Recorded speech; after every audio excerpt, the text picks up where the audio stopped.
Hello and welcome to a new episode of the Eastern Lariat podcast, your show for news, notes, reviews, and opinions on the world of Japanese pro wrestling here on cagematch.net. I am your host, STRIGGA, and today we are big on the review part of my introduction because, Dylan, we are going to review the Super J-Cup 2000. That's right, and it's a natural follow-up. Years later, after we did our original Super J-Cup 94 and 95 reviews, we are right in the middle, a little bit later, but still during the 25th anniversary of this very show. So it's something I really wanted to do. Those are some of my favorite shows, the rare one-shot review episodes we did on there. And I just love history, the history of wrestling. And I always look forward to get a kick out of watching older shows, especially this one, which has names we know even today that are very recognizable. But we get to see them as baby versions of themselves.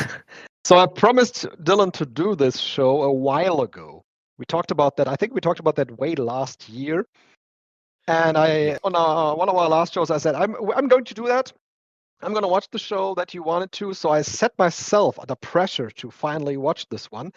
And it has been until the final month of this year, of this 25th anniversary year. But we are finally going to do that. We are going to talk about this show, Dylan. And before we go into the show, I haven't run that through with you, but I'm going to do that here. This show, this version of the show that we had was part of Weekly Pro's Video Special Edition number 35. We start with black and white shots of the crowd streaming in to the Sendai Arena to Steve Everett's song called Over the Edge, a song from 1994 used for a behind-the-scenes documentary about the 1998 Formula One season, which Finnish driver Mika Häkkinen won. And Dylan, the year 2000, wasn't it a crazy time? The world had just barely survived the Millennium trauma.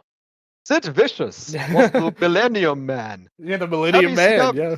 Yes, WCW and ECW were both still running.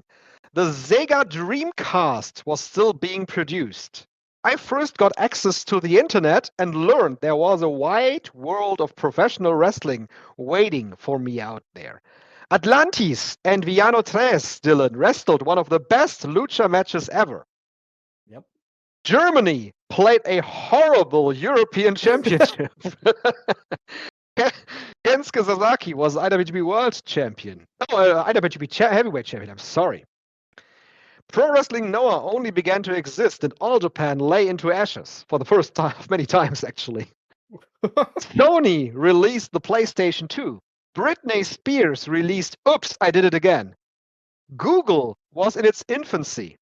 WXW ran their first ever show on Christmas Eve. And the first ever camera phone debuted in Japan in the year 2000. And the Super J-Cup ran its third stage, produced by Michinoku Pro, after great Sasuke became a household name in the mid to late 90s after the first Super J-Cup in 1994 and the success of Michinoku Pro in the Tokyo region and, of course, in Tokyo as well. And, of course, with Sasuke's run with New Japan Pro Wrestling. What a world we lived in back in these 2000 days. I remember the big panic around Y2K and all that. I was still like a very small child at this point, but I do very well remember that. What did you think of Y2K? Did you think that everything was going to shut down and the world? No, I thought it was a big hoax. And It was. Somehow we are still here today. Somehow we made it through. But I do remember I knew people that were like hoarding beans and stuff. Yeah. That was canned actually goods. the first time that I came across people like prepping stuff and doing things like that. Yeah, and as a kid, it kind of all went over my head. I don't think I could like figure out what this was all about, really. So I didn't fully understand it all. I just knew that Y2K, like something's happening. 2,000 years, who knows? At that point, So I was really lost on that, but I do remember it. I remember Britney Spears as well, as you mentioned. Oops, I Did It Again. That was a bop at the time. I will give you that. Sasaki is IWGP champ. That's interesting. And we were kind of at this point with this J Cup happening. We were at the tail end of the original All Japan run here. Yes. They only had a couple of months left before everything went to up up shit creek pretty much for All Japan. Although they too are still around today as well. Noah still active. So some things have changed, some things have stayed the same, but a wild world we've seen. J Cup 2000, I think right away. We were talking about it before the show. 94, especially 94, but even 95. Those shows have a ton of like legacy to it. Yes. Everybody knows like about Super J Cup, and you mentioned Sasuke. That performance, which was among the greatest one night performances in wrestling history, it ended up springboarding him into mainstream for wrestling stardom. There, so that helped him. Impro, the J Cup and Impro, they have a funny timeline to it because we had 94, we had 95 of the J Cup, and then they decided Gato should be a finalist, and that killed the tournament pretty much. Nobody wanted to see tournaments anymore because Gato wrestled too many times. And it still was a very good tournament, even despite Gato getting so far. It was. We reviewed that show, and it's way deep now in the archives, but we did do it, and it was a good show. But I kind of said it too. It's like at the time, you had so much talent then in the junior division, and I don't think they maximized it with some of their choices. But nevertheless, they really had a boost in popularity, and Michinoku Pro kind of took that torch into their peak year of 96, which is the year any longtime tape trader or wrestling fan, even when I got in, 10, 15 years afterwards from 96, everybody knew these days. Like anybody that knew Japanese wrestling, that was one of the main shows people would talk about, along with J Cup. And that was their peak year where they were able to really have a monetary success as well as a in-ring success as well, which obviously the Impro style birthed so many things in the junior heavyweight wrestling scene specifically. And especially right now, we've mentioned that on the air. There is a podcast series right now over at Voices of Wrestling with Mike and Case. They are doing the Those Days show. They are reviewing Michinoku Pro from their start right now. As we are recording this show, they are approaching the year 1995. We are, of course, here in the year 2000, so check that show out. That is a deep, deep dive into history of Michinoku Pro Wrestling. They're going to get here too one day. You are going to have to watch this too, Case. And Mike, you're going to have to watch J Cup 2000, so you better not skip out. But now the good thing is, though, you have something to look at on there. And I do appreciate that he ended up agreeing with me that Kenta's 2009 was a top 10 junior year of all time. He changed his mind after I messaged him. So shout out to Case for that. He listened to reason. He didn't agree with me on Kanemoto 06, which, we all have our differences of opinion. There's been a lot of great years. For junior heavyweight wrestling. And I do have to say, this show in 2000, because as I was kind of leading with what I was saying before, 95, 96 were big years for Impro. But things were kind of going downhill, not just for them, because if you look at every company, really, we were heading into the dark ages, which is like well known in Japanese pro wrestling in general, where by the end of the 90s, All Japan, it's a legendary run. Everybody knows the major matches, but it was getting stale. Like, fact of the matter, All Japan women, they had money issues and they weren't able to maintain what they were at the start of the decade. FMW was going down at that point. Going to mention FMW. Yeah, very Yeah. tragically, FMW went down. Yeah, and a lot happened. Obviously, like, I mean, we were at before the point where like things closed down completely. We were just at the point where they had decided, hey, we should be more like WWF. And we're gonna take Hayabusa and give him a model gimmick, and Shawn Michaels is a special referee, but really that's a whole other show we could do. But really, Otani, not Otani, excuse me, Onita was the one that messed all that up, in all honesty. But it's a long story. We'll save that for another day. The fact of the matter is, all the companies, New Japan even, they were at a really crossroads type of point. We were only a year or two away from Muto leaving, and he had actually tried to leave before in 2000. He wanted to go to America, but WCW was booked by Vince Russo, and so things all went to hell. And he ended up having to come back earlier than he wanted, which, by the way, me and Dr. Jonathan Foy cover on the Patreon, patreon.com/Eastern Lariat, where we do a whole 2 weeks of Keiji Muto, and we talk all about his career. It's like a documentary with matches. Me and you have done that as well about other performers in the past. And me and you, more Muto. I don't know why we're going into a Muto tangent, but much like in 2025, in 2000, he also finds his way into stuff. But me and you did a whole review on his first ever title reign, like world title reign as Great Muta, which was interesting to see. Not critically acclaimed, but successful nonetheless, I would say. But the fact is, you see now in 2000, things were going to change. Like, it was obvious at that point where things were kind of going down for nearly every single company. MMA was about to boom, and that was going to change things.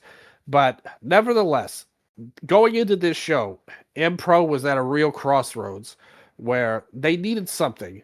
And what was determined they needed was not more Yamato, like he said in Dragon Gate. It was the Super J Cup to return. Yeah. And this time it was not held by New Japan or War, and War had closed down. That's another company that went down in the late 90s at this point. So they needed a new home for the J Cup, and who better than one of the innovators of junior heavyweight wrestling? Although Toryumon was in play at this point in 2000. And in fact, Ultimo makes a cameo appearance on this show if you spot him in the crowd watching here. So, but Michinoku Pro at this time was a great choice for this, in my opinion. And I like the tradition of every year a different company hosting it, although they've taken some years off. I like the idea of a new company hosting it every year. And it's one of those things when you think about, because 2004, we had looked at, probably when I started, when I broached this idea to you, I had 2000 and 04, and now 04 was taken down online. So if anybody has 2004 J Cup, yes, we need that. You message me, and we will review it eventually.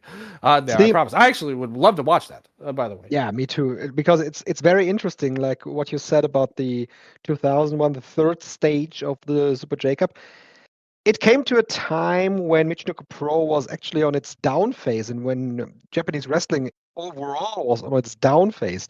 The 2004 one, the fourth stage with Osaka Pro Wrestling, actually came at a time when Osaka Pro Wrestling arguably had the highest success in their history.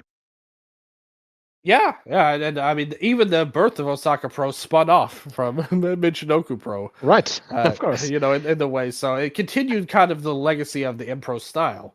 And that is, generally speaking, the birth of the Super J Cup, because as it states here on the Japanese Wikipedia page of the Super J Cup, since the 1990s, the number of small independent wrestling organizations has exploded, resulting in the emergence of many junior heavyweight wrestlers with skill comparable to those of major organizations such as Ultimo Dragon, the Great Sasuke, Super Delphin. And in response, Jushin Liger of New Japan Pro Wrestling proposed hosting a tournament with the aim of revitalizing junior wrestlers through interactions beyond beyond the boundaries of professional wrestling organizations. In 1993, a roundtable discussion of junior wrestlers from across organizations was held in the pro wrestling magazine Bakuto Purves, published by Nikkan Sports newspaper. And when Liger proposed hosting the tournament, many of the wrestlers expressed a positive attitude towards the event, despite pointing out issues with their contracts and with their affiliated organizations. This led to Liger to take action and make the event a reality. That's the birth of the first Super J-Cup, of course. That show was so legendary and so important because it was really the first time, because junior heavyweights had always kind of taken a big back seat to the heavyweights, and we would get back to that point again in 2025, where the junior heavyweights are not that important heading into the Dome show. I don't know if you've seen the matches announced for New Japan's Wrestle Kingdom, but suffice to say, the singles junior title is not in a great spot at the moment. But the 94 J-Cup, that was the first time, really, that because they had taken on a Champion Carnival show. It may have been the final that the first J-Cup had aired on. But they had taken that show on head-to-head, and they drew a huge house at Sumo Hall. So they were like, this was the first time, really, that not the J-Cup, but a junior heavyweight show could prove that it can draw on a main event level. And they had kind of built up to it because the month before that, they had the Liger versus Hashimoto match. Like that was kind of the big deal. They had the junior champion versus the heavyweight champion at the anniversary show, which became a tradition later on, which they also have stopped doing lately. I don't know why. But nevertheless, it was really the first time a junior heavyweight show like that proved that it could draw. And Impro really built its name off of that style because of Sasuke's amazing performance. That really led to the company booming and to even a point where they could have a down period at the end of the day. But yeah, so the first two, we talked about them before. It's been quite some time now. But nevertheless, long story short of it, the first tournament, it came down to Sasuke, who aforementioned, he lost to Wild Pegasus, Chris Benoit, in the first one. They had a big thing. That was like, the big thing about the first one, because the home company was building everything, you had a lot of New Japan guys in it. You had your Otani Samurais, Pegasus, Liger, all those guys. And then they would bring in outside people, like Sasuke from Michinoku Pro. The second one was hosted by a company called Wrestle and Romance. Obviously one of the best names ever, yes. War. And this was once again in Ryogoku, so you had the big show there. And that came down to Gato, as I mentioned before, the War representative. He made it to the final and lost to Jushin Liger. Well, you think they would have done Ultimo in the final if they wanted to do that, who was also a War representative at the time. But they said, no, it had to be Gato. Even before he was a booker, he still politicked his way into the final. And they had a lot of different people, different companies in that one. It's funny because it's listed as the first one, Wild Pegasus represented New Japan. The second one, he represented WCW at the time. And you also had Michinoku Pro with people like Grand Nanawa in there. New Japan still had their guys with Liger and Otani and all that. And a lot of different people were in there. That one, you had the big Lucha Libre Spotlight match, which could come into play in future J-Cups. But that was the one where you had the big Rey Mysterio and Psychosis match on there. So, you had a little bit of everything, and they kept the spirit of that going with this third version. So before we go into the show, into the two shows, Dylan, actually. Yeah, two shows. This tournament in 2000 is not as much heralded as the first two ones. I think that's safe to say. Not going out on a limb there. So there aren't many ratings for this tournament on Cage Match. There's actually only 3 ratings. There is a 10, an 8, and a 5 for the overall tournament. Okay. Where do you stand? Well, nothing went in the negatives, at least, on the reviews. No. Which is not possible, to be fair. But I'll say this. I think that, again, I like the idea of bringing it back. Again, it was really ultimately kind of a publicity stunt for Impro. But there were definitely some issues. First of all, and we're talking about it before the show. One thing that really took it down, in my opinion, was the 2-show format rather than the one huge show. They had 2 kind of smaller shows, which were still.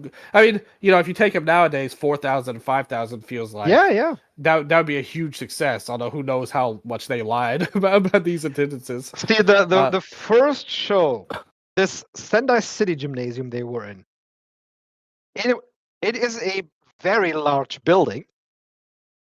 And I looked it up on the Japanese Wikipedia site. They claimed 4,159 fans for that show, right? Right. On the article on Wikipedia of that arena, it states that this building has a max capacity of 5,705 people. And there were lots of empty seats on that show. Yeah, this definitely wasn't a sellout. I'd say, yeah. Well, I mean, if you think about it, so they said it holded how many, like 5,800 or 5,700? Yeah, I'm just browsing through that. It seats 5,705 spectators. Okay, so they're missing 1,600. Excuse me. By installing, it says here, by installing folding chairs in the arena, it can accommodate a maximum of approximately 10,000 people. That's why it looked so huge. Oh, well, either way, I guess, who knows? Maybe they were honest with that one. Because even if they tell the truth, yeah, they're still missing a lot of people, even on the announced attendance at 4,100, whatever they had. Yeah, where do you stand? What would you rate this tournament? Well, again, I enjoyed it more as a historical novelty than as a full show. I wouldn't say it was bad, per se. I just felt like a lot of the matches... I felt, especially a lot of the first show matches, I really felt like, hey, we're trying to get through these more than, like, we're here to steal the show. Like, we just need to get somebody over and move them on, and we're not going to bring what they brought in the first 2 tournaments, where it felt like a huge deal. So I'm very, like, up and down on the tournament, but I did overall enjoy it. I think of a show of this exact same quality, or a tournament of this exact same quality over 2 shows, I would be accurate. I would say, hey, that was pretty good. Like a 6.5 or a 7 out of 10 for me. Yes, that's exactly where I would let as well. And again, I do want to emphasize, I feel like we have to look at this roster of people, and the talent level just wasn't as high as the first 2. And now, obviously, those were extremely high talent levels that we're trying to go in. And we had some good people in this tournament, don't get me wrong. Yeah. But the star power wasn't there. You really only had Liger, and Sasuke had been going down from where he was in 95 and 94 and all of that. And besides that, you had a lot of people who were up and coming. You had guys that were known and like respected veterans like Sano and Hamada. You had the new Tiger Mask in there. I mean, he'd been around for a few years in Impro, don't get me wrong, at this point. But he was still kind of new to mainstream fans, to say the least. Yeah. Let's go through the roster, Dylan, shall we? Yeah, let's do that. So, of course, the final was Jushin Thunder Liger against Shima. Jushin Thunder Liger represented New Japan Pro Wrestling. Shima represented Toryumon Japan. In the semifinals, we also had Gran Hamada representing Michinoku Pro Wrestling, as well as Naoki Sano at that point representing BattlArts. In the second round of the tournament, we had Onryo, who represented... Who did he? He represented the Wrestle Dream Factory, exactly. Yeah. Great Sasuke, of course, from Michinoku Pro. Men's Teioh represented Big Japan Pro Wrestling, as well as, of course, he had to be there, Dylan, Ricky Fuji for FMW. Yes. It's unbelievable that Ricky Fuji is still wrestling. I recently watched a 2AW show, and this guy is barely able to move. It's crazy. He has to be ancient at this point. He has to be in the 60s at least. He looked old on this show. Yes, he did. He Yeah. was born in 1965. Yeah, he's 60 years old, actually. See, I told you. Yeah, he's still at it. God bless him. Jesus Christ, man. He was in the active advanced tournament for Michinoku Pro this year. He lost in the first round to Kengo Mashimo. I wish he lost in the first round of other tournaments that he was in as well. But let's go on. Yes. Yeah, so other people in this tournament, Sasuke the Great represented Mobius. Yeah, Shinya Makabe, Dylan. Yeah, and Sasuke the Great was Sasuke the Great. Orihara. Yeah. Yeah. So that was his gimmick at the time. Again, for whatever reason, and I don't know why this seemed to happen, but for whatever reason, around the late '90s and early 2000s, everybody seemed to become obsessed with like sports entertainment gimmicks, like WWF style gimmicks. Well, I mean, they were the most popular company at the time. To be fair, they were going through a boom, but it felt like all of these companies tried to copy that a little bit. And this was kind of his answer to it. And if he had just been his normal self that we had seen in, other companies in the past, places like BattlArts at the time, I think he had actually been in the Best of Super Juniors around that time, or was it the year before? He was around there in the Best of Super Juniors for New Japan, and then just as himself. And I think he would have been a lot better off just doing that. Yeah, as himself. Yeah. He was in the 99 one. Yes. Okay, so I thought that. Yeah. And so he was a guy of note. It wasn't like he was some guy nobody had ever heard of before. He had been around for years. At this point, a few years at that point, mainly in war, and then that came down, and then all kinds of stuff happened. But nevertheless, he's doing a gimmick here, and we will see where that leads us in the tournament. Shinya Makabe of New Japan Pro Wrestling. Man, I feel like I've watched so much Shinya Makabe matches lately because he was a way bigger part than I remembered of my Takayama project. If you go to my Substack, Jesus, yes. I come out with the first one that everybody liked so much, which is about Takayama's career before his peak. Then I did one covering his actual peak of like 2002 to 2004, basically the Don Fry fight to his stroke, which took him out for a couple of years. And one of Takayama's underrated stories at the time was that he took Makabe under his wing, and they formed a very successful tag team as well. They did really good. I had one of their matches as recommended, a couple of their matches actually recommended, and definitely better than I expected to see from a young Makabe, who, like, my mind's eye of him was like, he was kind of this failed junior wrestler that ended up blowing up when he had a new gimmick, like years later. But he actually worked really good with Takayama. They had a good team. But yes, here he's a junior heavyweight. He's very early in his career at this point. He's a full-on rookie. Yeah, he is. Yeah, here, like, very, like, maybe the tail end of his young lion phase, maybe, but not the name we would know, not the future IWGP heavyweight champion. Not the guy who would not take a bump at that point. No, that would be many, many years later on. Yes, so others in the first round, Katsumi Usuda, Dylan. Yes. That style of wrestling, that style of wrestler, also from BattlArts. We're going to talk about the match he had with Men's Teioh later on here. Yeah, and this particular wrestler is extremely underrated historically. I've always said that he was one of the best that BattlArts sent out, and people need to know him. It's not just Takeda and Ishikawa. As much as I love those guys, Usuda was like right up there. Like guys like him and Carl Greco, Carl Malenko, whatever. Like those are the guys that really grabbed me when I first watched BattlArts. So Usuda, very underrated, great worker. Glad to see him here.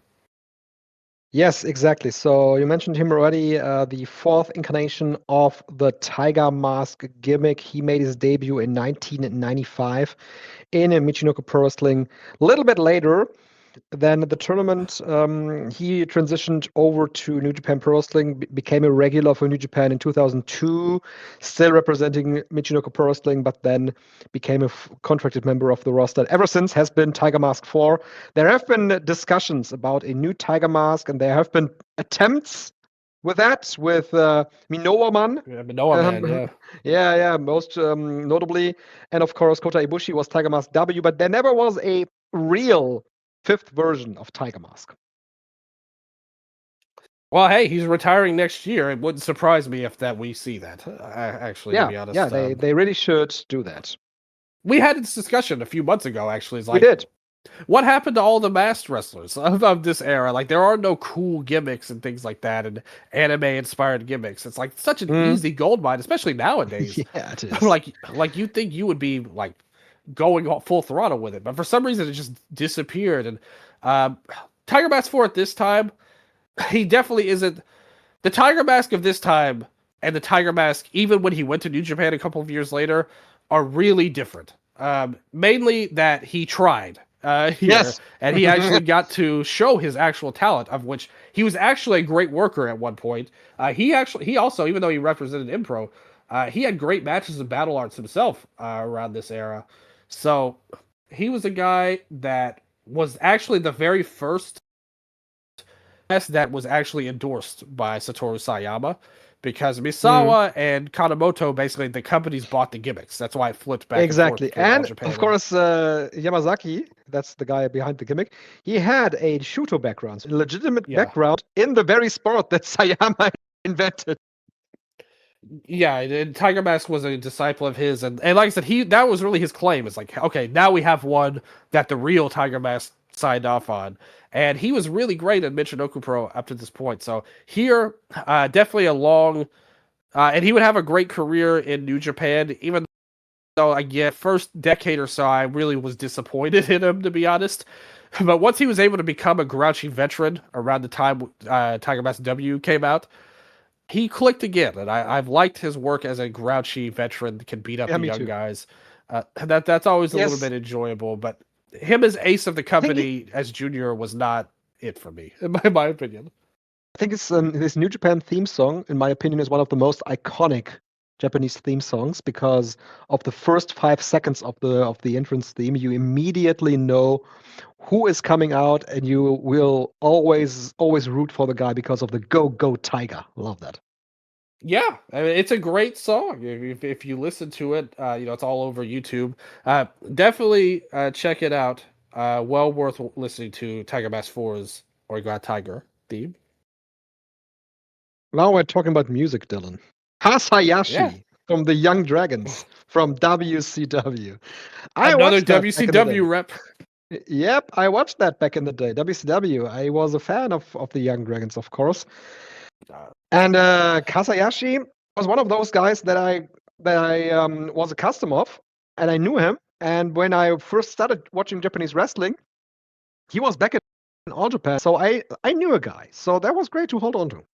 Yeah, I thought he was awesome in WCW, and I thought the Young Dragons were awesome. I thought Leia Meow was awesome. Like, I thought everything was awesome about that gimmick. Even Jamie-san in there. Of course, Jamie Noble, who was not Japanese at all. But in the 90s, you could be whatever you wanted. It was a great storyline when they eventually found out that he was not Japanese. Yeah, so that was very amusing, I will say. Especially we all know WCW in 2000 was terrible. Like, up and down, top to bottom, no redeeming qualities, really. But there were some with the Young Dragons. They had their ladder match with 3 Count, coming in there, and Jamie, he had broken off and teamed with Evan. So 3 Count and Young Dragons split apart. They came together as a team. But Hayashi and Jimmy Yang was still there. So you got guys who could wrestle good. Yang, he was in All Japan too, probably around that same time. Or maybe he had transferred to WWE at that point. He was a Jimmy Wang Yang at that point. Sure. On there. But Young Dragons were good. Kazuhashi was good. I loved when Hayashi was Glacier 2, personally. So me and Filthy Tom, we are dual Glacier fanatics, I would say. So to see it brought back in the hands of young Kaz Hayashi definitely made us all very happy. And obviously he would go on to great things, but Hayashi obviously started in Impro as Shiryu, which he still brought out the later years of his career every now and then. So very, very, very familiar with the style. Great worker in 2000. He's one of those guys that he's a kind of underrated historically. Like, everybody kind of likes him, but he never had that big breakout type of moment. to the modern fans, I would say. He had that run in All Japan as the junior ace, which was good. Team 246 was always great. So he was a really great guy and a great wrestler, and always enjoy seeing him. Yep, absolutely. We had Zuwa as Judo Zuwa, of course, here in this first round match. Great guy, great wrestler. I loved Zuwa when he was in Pro Wrestling Noah. He was such a breath of fresh air in that junior division. He came from Michinoku, from Toriumon, Japan, of course, came into Pro Wrestling Noah, and really, he was a different kind of junior wrestler in this atmosphere of early Pro Wrestling Noah. Oh yeah, Suwa and Noah was an incredible heel. Obviously, like more of a gimmicky type of wrestler in a lot of ways, but just his antics, his match versus Kenta in 05 is still one of my favorite babyface versus heel matches. He just got how to be a completely sleazy, cheating guy in a very entertaining way. So Suwa was great, and his story is like very like tragic, to be honest, because he had his illness that took him out of wrestling, really in his prime. I thought he had a lot left in the tank, unfortunately, when things ended. And he even tried to make a brief comeback years later, and it still didn't work out, unfortunately. But he is a guy that I always loved in Noah. He still, he still shows up to shows every once in a while in Noah and in Dragon Gate, I think. So, really talented heel and a great gimmick wrestler. Interesting to note, though, that it was actually supposed to be Magnum Tokyo in his spot, and yes, they picked exactly. They picked Suwa as his replacement, and he was in a heel stable at the time in Toriumon called Crazy Max. Yeah, Crazy Max was very visible on that show. Yeah. With his buddy Sumo Fuji, also known as Don Fuji. Now he was a sumo gimmick, and you had Judo Suwa there. So Magnum Tokyo, he was injured, so he couldn't wrestle on that show, which is why Suwa took the spot.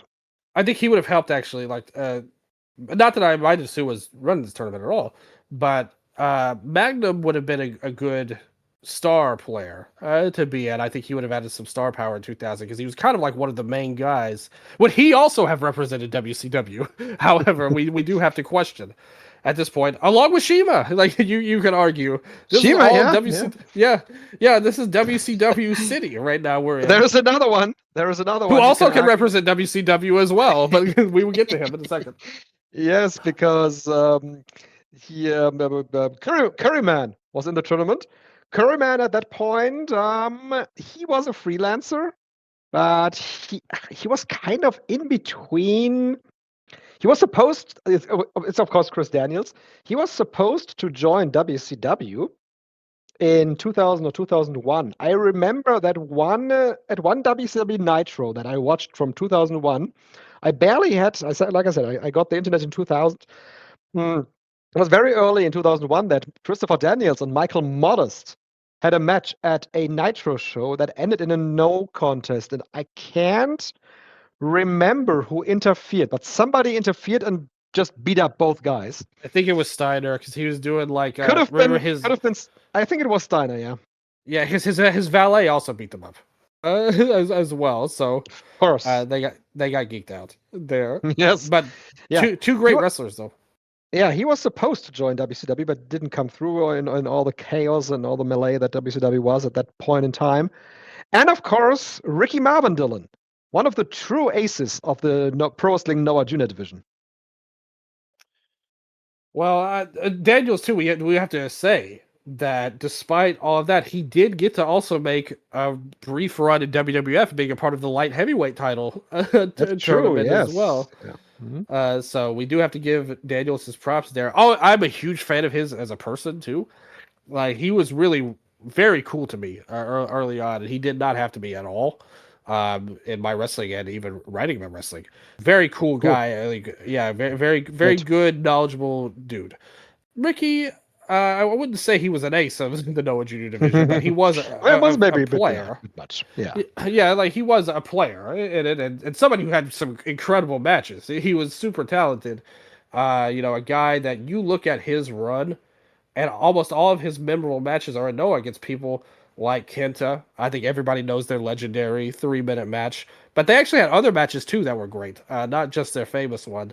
If you go there, he had some matches with people like, uh, Kanemaru, Kotaro Suzuki at the time. Nakajima was in there. He Yes. might have wrestled him, probably. Yeah, he had some good matches with him. I'd have to look up a list of his matches, but pretty much anybody that was a major name in the junior division, whether it was in the early days, like 2003, 2004, up until around the 2010, 2011, he was right in that mix and doing some great things, as well as portraying Mushi King Joker, Mushi King Terry's rival heel gimmick. When they, again, the thing that we don't see today, a character-based wrestler that Kotaro Suzuki portrayed, which became part of his career. They had to have the evil version, which was Mushi King Joker, which Ricky Marvin portrayed as well. Of course, they had to. They had to have that. Yes, and with Ricky Marvin, Dylan, we dive into this tournament because in the first round, it was Ricky Marvin and CIMA opening up the show. Ricky Marvin is a guy that I just this year saw wrestle in WXW. He was brought in to face Aigle Blanc in June this year. Aigle Blanc, of course, now going as Elio Lefleur for WWE. Look at that French pronunciation you just dropped on that. I'm not sure if it was correct, but I'm trying. I'm trying. Oh, I thought it was. Mostly, I'm pretty accurate. I always look at the students that actually had French, and I always look at them. Is it right? Most of the times, we're right. Yeah. Oh, he faced. He was wrestling Ricky Marvin, and Ricky Marvin. It was cool to see him again in WXW. And in this match here, he was so young. I mean, how long was he wrestling? How long was he wrestling in 2000?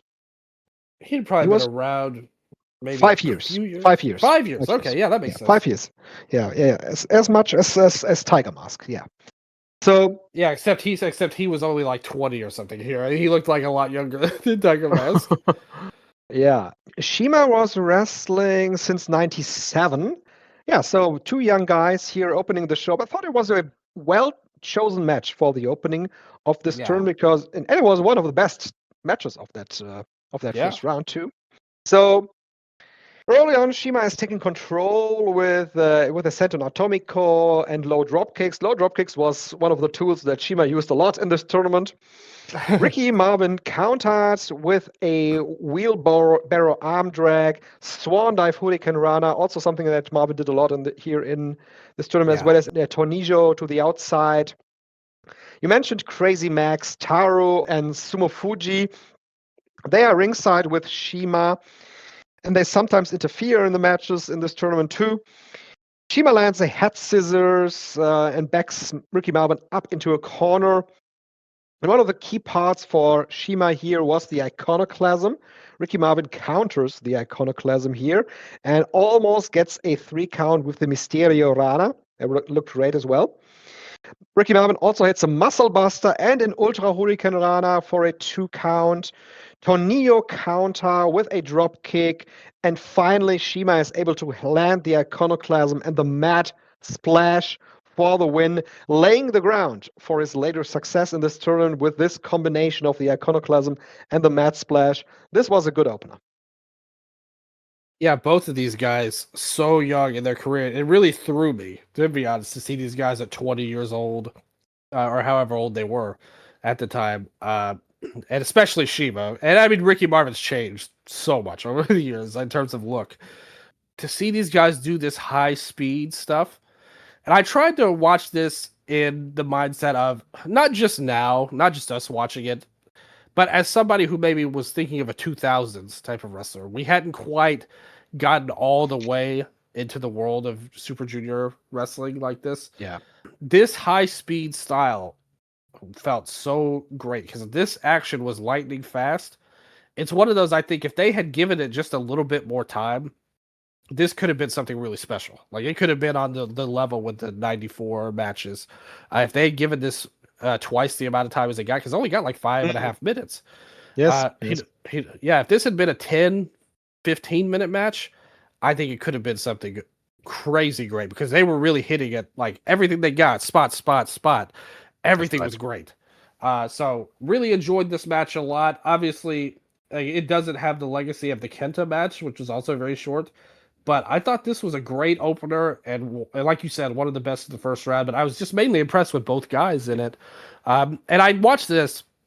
I'm not saying I didn't know, because I knew who won, but everything else I had forgotten. So I didn't know who was going to advance to the finals. But this opening with Crazy Max kind of gave me a clue that, like, okay, maybe they're working a heel type of gimmick here. And I knew that Shima was going to do it, but you got to do the heel gimmick. But I thought that, okay, this is a good sign going forward that he's probably going to be a guy that's going to take on the top baby faces in the tournament. So they accomplished a lot here. Really good opener. I liked this a lot. Yeah, so Ricky Marvin was 20 years old at that point in time, and Shima was 23. Very young. Yeah. In their careers. Yeah. So, second match of the show, not that great, actually. It was Ricky Fuji versus Sasuke the Great, like we said, Orihara. Yeah, the best part of the match probably was the Orihara moonsault. There was a regular moonsault onto Fuji's knees. Ofune is accompanying Orihara to the ring. She interferes, even breaks up the STF.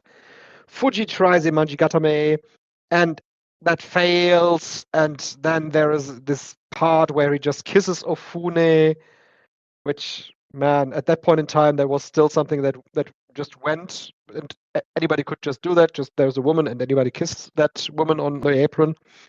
Wouldn't really fly these days. Justified so. The ref goes down. Sasuke is DQ'd. I just noted what a mess. I think if we're going to take positives out of this, because I mean this took the tournament to a dead stop after the opener. First of all, Sasuke the Great he was over as a heel here. Like the fans were into booing the hell out of him. The problem is this match sucked. So, and not only that, nothing really was accomplished with it. So I don't know what they got out of this. I don't know, man. Yeah, very, very lame.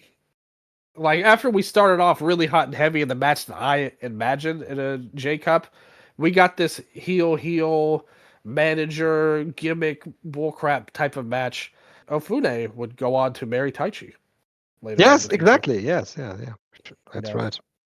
And Orihara actually won the KOD Openweight title 2 weeks after this tournament. See that this was very early DDT as well. Yeah, very early. Who did he win it from, I wonder? I haven't noted that, but it's there is a great website we can find that out. Yeah, he won it from Sanshiro Takagi. Okay, makes sense. Yeah, the title was vacant actually. Yeah. Oh, it was a vacant title. Mm-hmm. Oh man. Okay, so yeah, controversy already. And Orihara was the first champion. It was a decision. Oh. Okay, yeah. I was wondering if it was. I was hoping that it was Poison Sawada. I'm not gonna lie. No, Poison Sawada was the third champion. Oh, okay. So it didn't take him long to get the belt, at least. No. Okay, good. Yes. So that was the second match. Third one was Zuwa versus Naoki Sano. So we have Crazy Max here. That's important in this match. Sano counters the early control by Zuwa with a Quebrada. But Zuwa tosses him over the ropes. Sumo Fuji and Taru help Zuwa a whole lot in this match. And Sano, for the only parts, he really doesn't get any offense in. But then gets a counter with a big German suplex. And that German that he delivered a couple of times in this tournament, that really looked great. Because Sano was kind of, Zuwa too, but Sano was kind of a bigger junior in this tournament. Yeah. Yeah, he hit his famous diving stomp and a belly-to-belly to follow up. Zuwa then is put into a Boston Crab, and he has a long way to go to escape from that. Hikaru is attacked by Naoki Sano's second. I didn't catch who that was, who was accompanying Sano to the ring. Zua takes control of the neckbreaker and the flapjack and almost wins with a Momo latch. That looked great too. Yeah. Diving elbow drop from Zua for a 2. Taro is there again. Zua goes after the ref. Shenanigans. Sano takes advantage of that with a missile kick and a really sloppy Hurricane Rana for a 2 count, I noted. And then with a great looking Tiger suplex hold on Zua for the win. Crazy Max is furious, Dylan. Yeah, I think there were flashes in this match. And again, they clearly went in heavy with the face heel dynamics of the tournament here. But again, this isn't really what I consider a Super J Cup type of match, personally. Sano, I love him. Don't get me wrong. You mentioned he's a bigger guy. He would go on to challenge for the GHC heavyweight title in the near future during Kobashi's reign. And much like we mentioned with Makabe earlier, a future tag team champion partner of Yoshihiro Takayama in the future in Noah. So again, Suwa, I love him and I love his style usually. I think there's a definite place for it. I don't think this was the place for it. And particularly after we just saw a heel-heel type of matchup, you had kind of a goofy kind of heel and an ornery veteran type of heel in Sano. So I just don't think these matches early on really worked for me. I think it would have been better if you had a true underdog type of babyface. Suwa could have dominated. You could have had pick your spots a lot better with Crazy Max. And I think that would have worked a lot better than this with Sano, who's a respected veteran, like one of Liger's main rivals in his career. Yeah. Yes, and on the other side, Zua, he had outrageous hair at that point. Outrageous. Yes. And you know why he did? Because he lost it versus Dragon Kid later that year. Good. See, DK, and if it was Dragon Kid in this circumstance, it's nothing against Sano as a talent. I just think the style would have worked a lot better for what they were going for here. Again, especially since the last match, I think you could have swapped some guys. Like if you had changed the match around and swapped Sano with some, like what if it had been Curryman instead? Like put Sano in there with the goofy Onryo and put Curryman as an underdog babyface here. I think that would have been a lot better stylistically. Yeah. That's right. Next up, we had the match of the first round for the two of us, Dylan. It was men's Teioh and Katsumi Usuda, Big Japan versus BattlArts. Usuda won the JJC tournament in BattlArts to qualify for this tournament. He beat Chocobala Kobe, Minoru Tanaka, and Hikuto Hidaka. Great line of opponents, actually. Men's Teioh won the qualification tournament in Big Japan over Ruji Ito, Guerrero del Futuro, and Masayoshi Motegi. So that was J-Cup veteran Motegi. Yeah, that was also a part of the Super J-Cup lore. Back in 2016, I think, they also did qualification matches in some promotions. Others just named their guys. But some promotions did the qualification tournaments to just boost their attendances, to have the Super J Cup name attached to their promotion, especially if you're a smaller promotion like Big Japan or BattlArts at that point here. And so that led to men's Teioh and Katsumi Usuda being in the match. And let's dive into this, Dylan. We grapple. Commentary mentions Vale Tudo as Katsumi Usuda's background. Men's Teioh is a professional wrestler. We see that here with his octopus hold. Is then transitioned into a full-blown Manjigatame, but then he runs into a Wakigatame and an arm hold, an Udegatame from Usuda. A rope break barely saves men's Teioh from tapping out to Usuda, but Usuda is relentless in this match, and Ensui Giri is countered into a triangle choke. From there, Usuda transitions to a cross arm breaker. More kicks are landed, but a dragon screw by men's Teioh gives him a bit of a rest. He drags Usuda into the deep, deep waters of the ring post. Figure 4 on the ring post from men's Teioh. But back in the ring, a rolling elbow also drops Usuda down. Men's Teioh gets a 2 count. And then we get to the finish of the match. Men's Teioh applies a butterfly lock. It is no problem to get to the ropes for Usuda. The Miracle Ecstasy, that is one of the most infamous moves, the most famous actually, the most famous moves in Japanese independent wrestling was created by Men's Teioh. The Miracle Ecstasy is countered, but the second one hits for Men's Teioh. But Men's Teioh lands in another triangle choke from Usuda. And then probably the coolest sequence in the entire tournament here happens here. Usuda counters Men's Teioh's rolling elbow, so mid-move.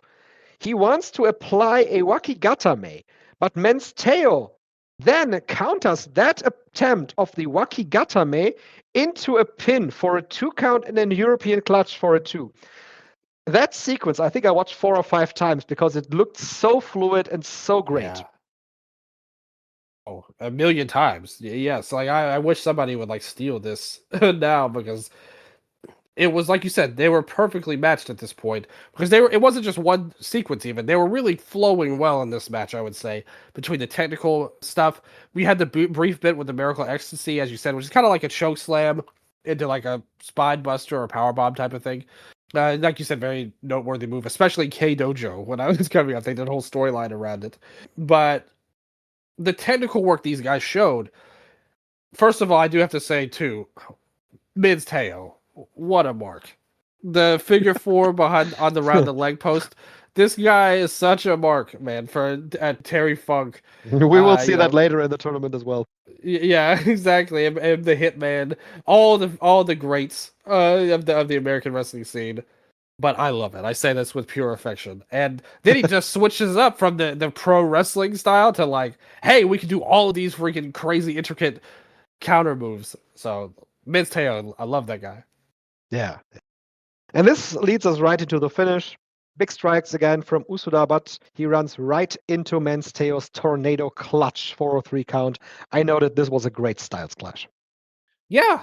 I think that they made it work perfectly. Usuda was one of my favorites from BattlArts. He had just came off of winning a tag tournament with Carl Greco, as I mentioned. He's only a few months away because he was in the Best of Super Juniors too, and it had to be this year that he got. So he did get a booking out of this, at least in the New Japan run. Teioh, he's like one of my favorites too. Obviously Mid's World was such a big thing when I was coming in there with, everybody that was in, like the whole faction was the whole company practically. It felt like Yes. there's sometimes in Big Japan at that time, but these guys just worked so well together. And Teioh did a lot better. I always say he's another guy I consider historically underrated, because you had the run before this even was in Kaientai, where he was a big part of it. Everybody knows, the main guys because of the WWF run, like Taka and Funaki. But in Japan, Teioh was the guy that was really like the linchpin of these matches, I thought. So, of course, he was in Michinoku Pro as Terry Boy, of course, And in ECW as well. So, it's Terry Boy. But like Teioh, man, he was great. And I think that he's a guy that deserves a ton of more respect than he gets historically. And Usuda, same thing with him. So just a great match overall.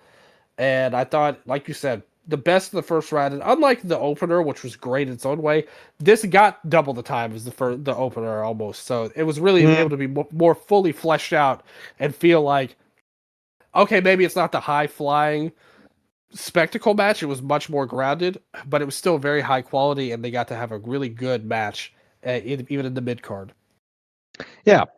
But another really short match next, which was a fun match. It was Onryo against Curryman. Curryman, of course, announced from India. And he says that 2000 is the Y2C, of course. Yes, and he even had the shirt.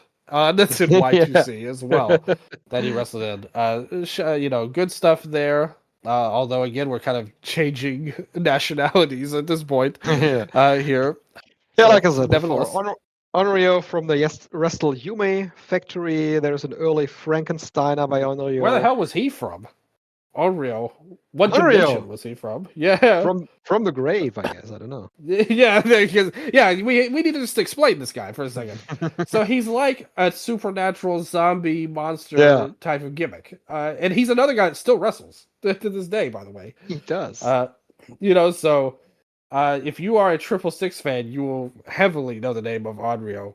But yeah, this is an extremely gimmick match here. We need to say that right away. A zombie guy versus Curry Man. Versus Curry Man. Whatever Curry Man is supposed to be. Let's see. Where is the birthplace? Oh yeah, his actual birthplace, Dylan, on Japanese Wikipedia is the afterlife. Wow. Quickly going to translate it here, which the actual Japanese term is Reikai. It is the spiritual world or the world of ghosts, the shadow realm. It actually translates to. It actually translates to shadow realm. The shadow realm. Okay, I love this. And so he truly got sent. Well, no, technically Curry Man got sent to the shadow realm here. How many people do you think in wrestling? Who represents this nationality? The shadow realm. Yeah. Oh, they're only. He has to be one of the few. Yeah, but one of the few that actually can make the claim, because there are lots of people who would love to make their home from the shadow realm, but they are just imposters because their dark side gimmick sucks. Well, yes, that is true. This is a true blue legit. He's not like these fake shadow realm wrestlers. He's not a gimmick. Michinoku Pro, Sendai Girls. Aiga is one of those that comes from the shadow realm as well. Okay, so is she legit though? Is she a fake? She's legit. Okay. You are, for some reason, somehow, you are the arbiter of this, and you determine who is really from the Shadow Realm and not. Anything he says goes, listeners. That's the rules. Yeah, we would have to make a list, 30 for 30 of the Shadow Realm. That could we find 30? I'm doubting it. I don't know. We'll see. Poison Dawada Julie. He could be up there. I don't even want to know where he's from. All right, let's continue here with the match. In the ring, Curryman counters the attempts from Onryo with a lariat. There is a judo takeover for a 2 count. Full control for Curryman in the middle of this match. He sends Onryo out and scores with the Arabian press. That was, of course, one of the signature moves from Christopher Daniels. He made that move very, very popular in the early 2000s. Onryo is out of the way for a lion salt, so Curryman just drops there, hits a tiger driver. Onryo hits a tiger driver for a 2 count. There are pinfall exchanges for 2 each. A zero zen kick floors Onryo, and then there is a tilt-a-whirl for a 2 count. Curryman also uses what was later known as the best moonsault ever for a 2 count. And then he hits the spicy drop, which is an Argentine coast-up version. But Onryo holds onto the ref's hand before the 3 count. That's a spot that was invented apparently 25 years ago, and I guess so it was used before it as well. Curryman complains about that. Then there is a mule kick and an Onryo clutch for the victory. So that was fun. Yeah, like I said, if you just look at these two guys, you would expect this to be a goofy match. And I was surprised at how much of Fallen Angel we got here. Because he was basically doing all of his stuff like here. Yeah, like no real Curryman gimmick, no real Curryman gimmick moves or anything. He was just playing CD. We have to, he needs to bring up the high C. That's what he was missing here for the Curryman. We didn't even get that much dancing either. So I think it was because Onryo scared him too much. That really made him a lot less spicy, I think, this match. So, overall, it was fine, but not spicy enough, in my opinion. Yeah, not too spicy. Let's see if the following match was spicy. It was Gran Hamada versus Shinya Makabe. And I noted here, holy shit, Makabe. He looked so young in this match, but in reality, he was already 28 years old. I'm not surprised that he's the one that started late of everybody. Yeah, he has to be older than Tanahashi. Yeah, he is. He is, I think. Yeah. Yeah. In 2000, he had 11 wins over Hiroshi Tanahashi because Tanahashi debuted after him. So, that would not last. No. So this match starts out with them throwing hands. Makabe spears Hamada out of the ring, actually. Back in the ring, it is a mat-based battle and revolves around Makabe taking and spinning Hamada's leg. Hamada tries to take control, but Makabe just as powerful. He applies an STF, takes that into a half crab, and he just doesn't let go of Hamada's leg. As soon as Hamada grabs something, there is a rope break. Now Makabe takes the arm again, back up, hits an elbow, back to the half crab. Hamada begins to fight back. He hits a Kezagiri chop and a backdrop for a 2. Makabe hits a Northern Lights for a 2. Fisherman's Buster for 2. Wants to finish the match. DDT is countered by Hamada, and he backs Makabe into the corner with a lariat. Hamachan Kata, and then a cross arm breaker wins it. That was a very weird finish because 80% of the match was Makabe being in control, mostly with a half crab. And then there was just a brief cross arm breaker counter for Hamada to win the match. This was very uneven. Yeah, just a weird styles matchup here, I thought. Even in his young line stage, he was still, in this tournament, one of the bigger guys, I would say. Yeah, and it was the second longest match of the first round, and it really didn't have anything to justify that. Yeah, and I mean, even at this stage, Hamada had to be in his 50s, I would say, like, if I had to guess. So this is a strange idea. Yeah, he actually was 50. Yeah, see, like I said, and he's just a very weird matchup here, and I don't know what they were thinking really, but I will say this: I think we have to give it up to Makabe for being yet another member of this tournament that was in the best of the Super Juniors this year, which feels like it's the main thing. And Hamada too was also in the best of Super Juniors this year, so these two would rematch later on. I would presume Makabe won, but I mean he's a young lion, so maybe not. Hamada probably won again, actually. That's my opinion on that. This match, though, it was uneven. It was kind of boring, to be honest. It really was. Yeah, like Makabe, and Makabe, let's be honest, he was never the most dynamic guy, even as his fully evolved version. But in this version, he really was at the basic of the basic level, and Hamada wasn't really pushing to bring any more out of him than he did, so it just kind of meandered on. Not great, I would say. It wasn't bad per se, but it was just uninteresting. You know, like a 2-star special type of match to me. Yeah, right. The next match was better than that. It was the great Sasuke going over Hayashi in a little bit under 10 minutes. This starts out with Sasuke trying to attack Hayashi, but he immediately gets countered into a crossface hold very early in the match. And has a long fight to go to the ropes. There is a wheel kick then that takes Hayashi down. The wheel kick was one of those moves that Sasuke always used to counter whatever. Hayashi, though, is back up with a lariat. He's spitting down on Sasuke. He's trying to heal it up, but the crowd wouldn't really take to it. It was unfortunate for Hayashi. Powerbomb for a 2. That powerbomb looked really good, by the way. That he had a lot of pop to that. Like it was excellent. Very excellent powerbomb. That's right. Yeah. Sasuke corners Hayashi with but Hayashi hits a front buster. A dropkick from Sasuke sends Hayashi out. Hayashi withstands the Sasuke special to the outside. I noted he just stands there. He just takes it.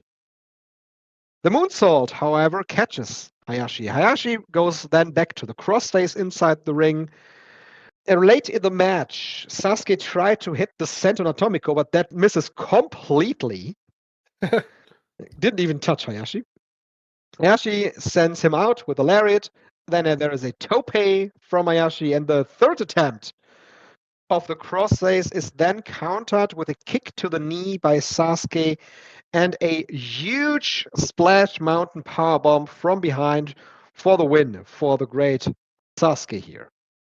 I'm glad you mentioned that miss that he had, because it's something I always think about when I grade these Sasuke matches. I'm sure I probably mentioned it a little bit in the first two we did years ago, but if not, I will mention it now. He's a guy, and it's really prevalent now that he's nominated for the Observer Hall of Fame. Me and Gerard had a little bit of a talk about him. He's somebody that I thought was worth a look last year. I didn't know that he was going to get put on, which he did this year. But when I think about him on an in-ring scale, he's a weird wrestler to me. Like, has similarities to the original Hayabusa in a lot of ways, in that their game is not necessarily to be the most perfect wrestler. Like, part of his ordeal is that he messes up. He's a sloppy wrestler in his ultimate self. Obviously, that in his case, he would go on and on and on and do the crazy stuff with the barrel and all that stuff. So it would just get more outrageous as time went along.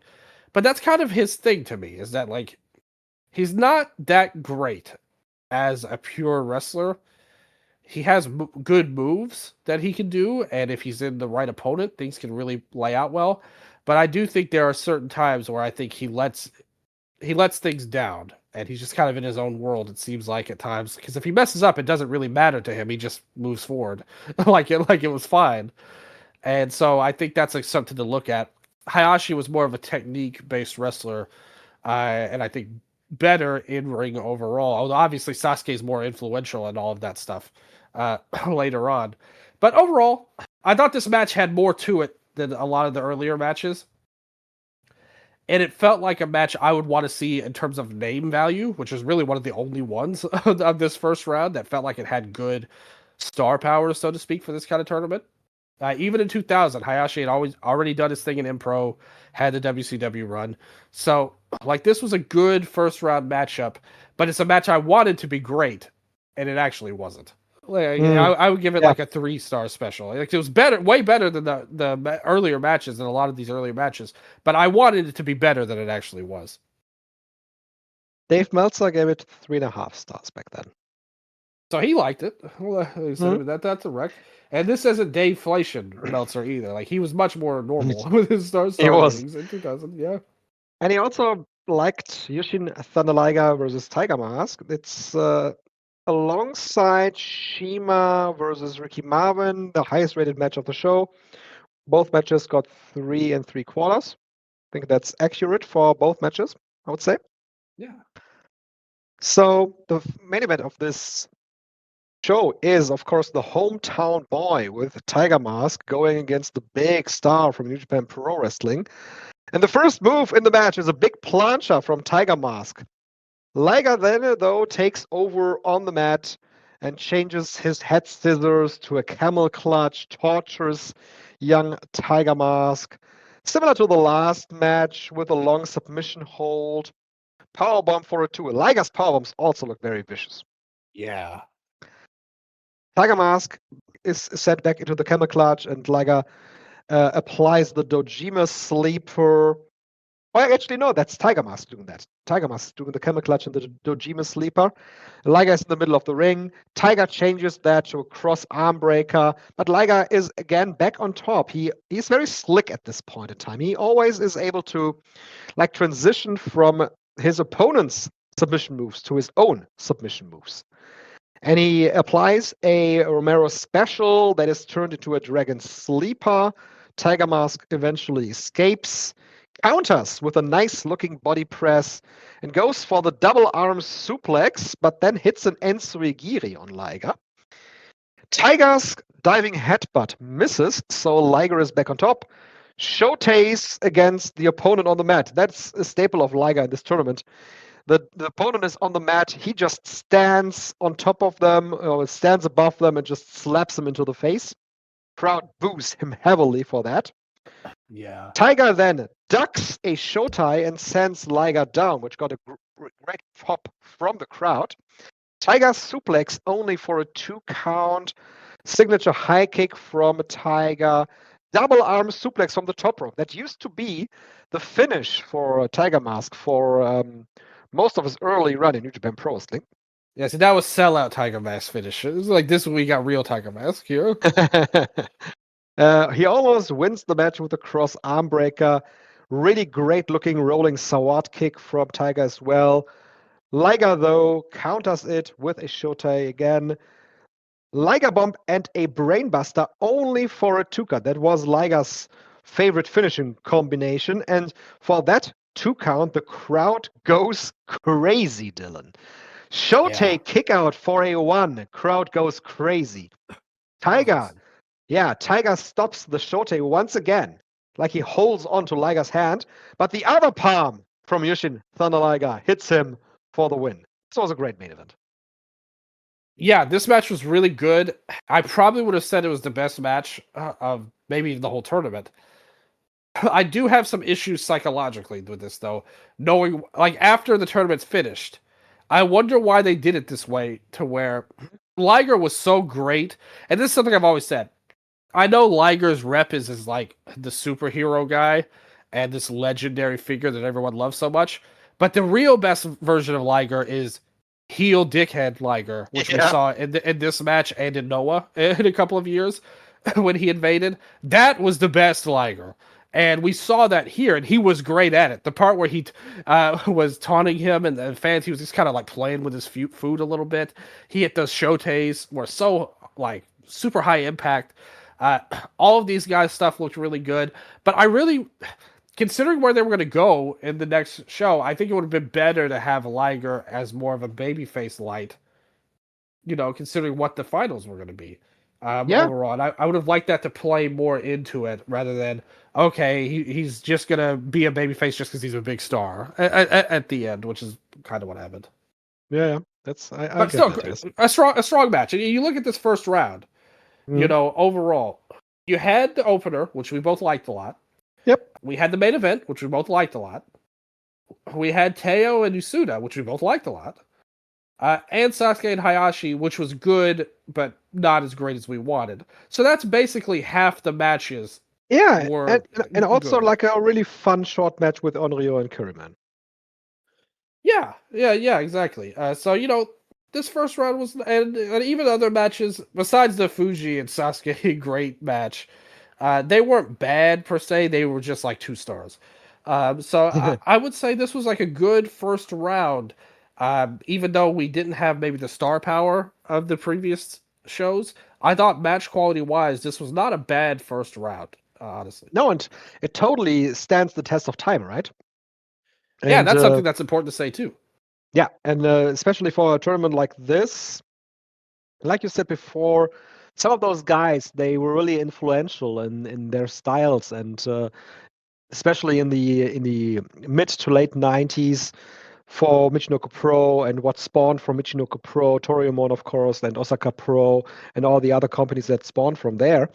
This style of wrestling, and it's not the one style of wrestling, but the focus on junior heavyweights wrestling different styles and approaching their styles differently, that stands the test of time, and you could still put some of those matches into modern times and they would still last. Yeah, I totally agree with that. Like everything about that is what I've always said, that any tournament should strive to be, that there's all different styles represented. And I don't think they do a very good job anymore. No, a lot of it. No. But when you look at modern junior heavyweight tournaments, especially when you have New Japan Pro Wrestling with their Junior Tag League or the Best of Super Junior, it's very streamlined. There is very few exceptions. Last year, there was this great match from Kushida in the tournament. Which one was it, actually? Let me see. Yeah, he had a really good run last year. I'm not sure which one you're talking about. Kosei Fujita. Oh, The yeah. match with well, Kosei this is- Fujita, where they actually did kind of a shoot style match out of the sudden. And that was way different from what they usually do. And also, Mao's appearance in the Best of Super Junior. He got so over because he is so different and not like everybody else. Yeah, exactly. Absolutely. That's something they don't do enough of, I would say, to make it more like a fully fledged tournament. Yeah. I guess it's more needed in a one night tournament, but I think every tournament should have that mantra going in that we need somebody of every single style. Like there's room for a goofy supernatural Onryo gimmick in this kind of thing Yes, because it's sure. something different. Absolutely. Yeah. So that was the first round of the tournament. Dylan, we then venture to Tokyo, to Sumo Hall, of course. Jacob has to be in Sumo Hall. This has an official attendance of 8,058. And the cage match card lists Abismo Negro versus El Oriental as the opener of the show. But we got to see a digest music video version of that match after the second round. So I'm not sure where that match actually was positioned, but we got to see at least some high spots from these two. The actual tournament starts with Shima versus Onryo. Onryo attacks Shima during his entrance. Onryo seemingly dead in Shima's sleeper hold, I noted, but he played possum. Then almost gets the win with a backslide. We just, off the air, Dylan, you and I, we talked about how much we love the backslide from heaven from Genki Yes. Horiguchi. Shima, though, counters with a kick for a 2 count and his version of the Argentine coaster. But Onryo, once again, he holds on to the ref's hand and he has risen again from the dead, from the Shadow Realm. He goes back to the mule kick that was successful for him in the first round, and another low dropkick and an Onryo clutch, only for a 2 count though. So Shima apparently was watching Onryo's match in the first round to take some notice. Now Shima plays possum and is able to hit the Iconoclasm and the Mad Splash combo for the win. I like this opening match. Yeah, I was thinking about when they were showing this clips. If you have him here, why wasn't Abismo Negro in the tournament? Like at the end of the day, like he's a legendary guy in AAA. He had a tragic death that happened about 10 years after this. But at this time, he was like one of the hottest Mexican stars. Like he would have been an addition to the tournament. Maybe at the end of the day, maybe there was no way to eliminate him. Maybe. I mean, who knows what political measures were going on Yep. At the time. So I guess I can accept that. But Shima and Onryo, I think when you see these names on paper, I was thinking, man, this match might not be very good. Like Crazy Max Shima and Onryo. But by the end of it, I thought, this was basically perfect for what they wanted to do. When you think about it, you're going to have a few minutes. Onryo started off so hot with that dive to the floor. I was like, oh, okay. I love the flash pin stuff with him as well. They had Onryo going for the Unreal clutch. It was really good at the end of the day. And we got to see another Mad Splash, one of my favorite moves. So all of this was really good opener. Again, I don't think it was as good as the first night's opener, but I thought this was a worthy successor, though. Like one that I enjoyed watching for a short amount of time. Yeah. Gran Hamada versus Ricky Fuji. Fuji takes control on the mat. Hamada goes for an arm breaker, but I didn't get that, what he was trying to do here. So he goes for an arm breaker, but Fuji kind of rolls over Hamada to get out of there. That looked so weird. We remain on the mat for now. It's a very mat-based wrestling once again with Hamada and Fuji. Backup Hamada gets a Tornado DDT done. That's something that you have to point out. At 50 years old, Gran Hamada was still able to get some high spots done, and they looked really well. Yeah, really he did. Well done. Yeah. Even his dive was good too. Yeah, Lariat for a 2 count. Hamada hits another backdrop and a missile kick, a backdrop for a 2 missile kick counter from Fuji. He picks up Hamada and hits a kamikaze. The Hamachan kata, basically the version from Fuji, the kata version from Fuji. super kick, and he puts Hamada on the top rope. But on the top rope, Hamada is able to hit an avalanche style version of his Tornado DDT for a 3 count. Probably the best usage of Ricky Fuji in any kind of tournament. Just having him lose. Yeah, that Tornado DDT at the end was really great. That Hamada hit. And you can still see flashes of why he's a legend. And him in Impro, he was a guy that was doing great. He was a great part of those matches, those legendary multi-man tags that Michinoku Pro was known for. But it just wrestling Ricky Fuji wasn't it for me. I'm sorry here. I thought this was another really boring match that he had, just like the first one. This one had a little bit more flash to it than the Makabe match, which really didn't have any of this stuff that we're talking about here. But I still wouldn't say it was that good of a match, and the respect shown to Fuji is very weird to me. I would say. Yeah, it's really weird. I don't know about that. Yeah, me either. We go to the longest tournament match of them all, actually, in this iteration of the Super J Cup, with Naoki Sano going over the great Sasuke by KO in 13:36. This match was longer than the final. So this starts with an unconventional body attack from Sasuke, I noted. And a Salvat kick sends Sasuke out then, though. And Sano hits a great-looking suicide dive. Man, this guy, he was sharp in this tournament. Really sharp. He's a guy that's like, I do want to say one thing about Sano. I think a reason why his performance was so strong in this tournament is he's a guy who had already been kind of at the top of the mountain, the junior, ace level guy for New Japan. Mm-hmm. And then he, as time went along, he's kind of gone down back to the independent level, it kept getting smaller and smaller.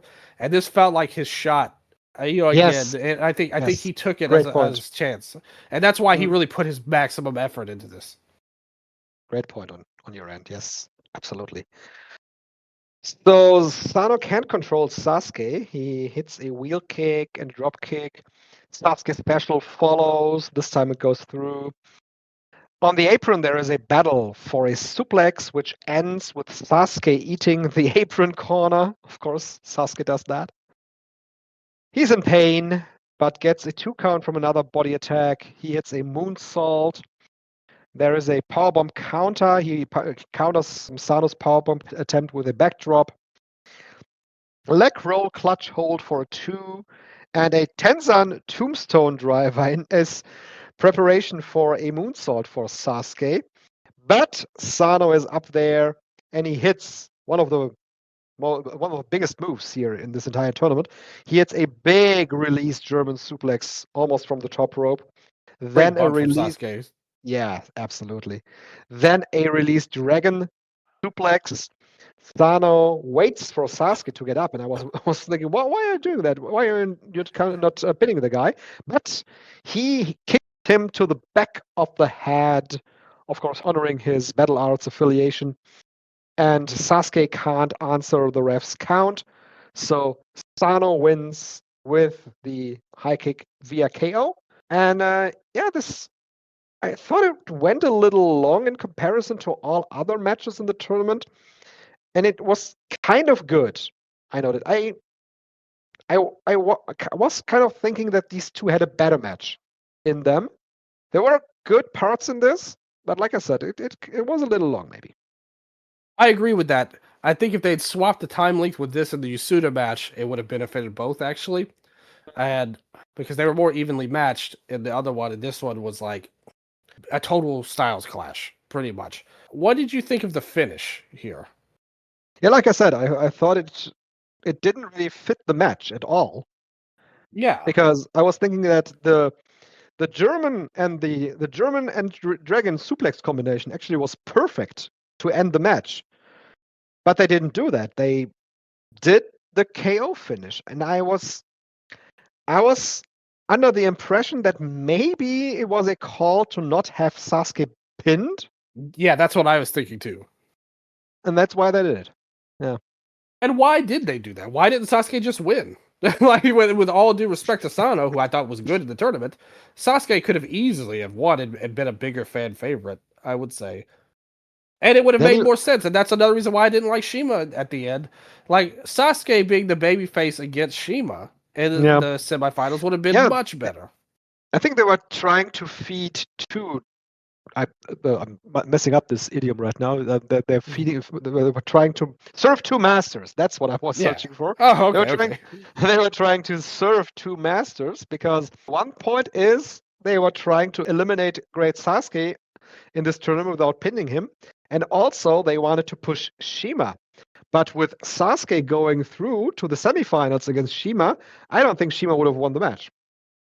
I guess maybe he felt more comfortable going down to Sano. I mean, Sasuke is known to have an ego, to be fair. So, I can buy that. But you think, somebody grabs a lead pipe and smacks him over the head with it, and that leads to a finish. Like, you're gonna have 5 guys interfering and stuff in that match. Like, I don't know, but So regardless, though, I thought the match was good. Like, even still, I would go that it was good. I wouldn't say great.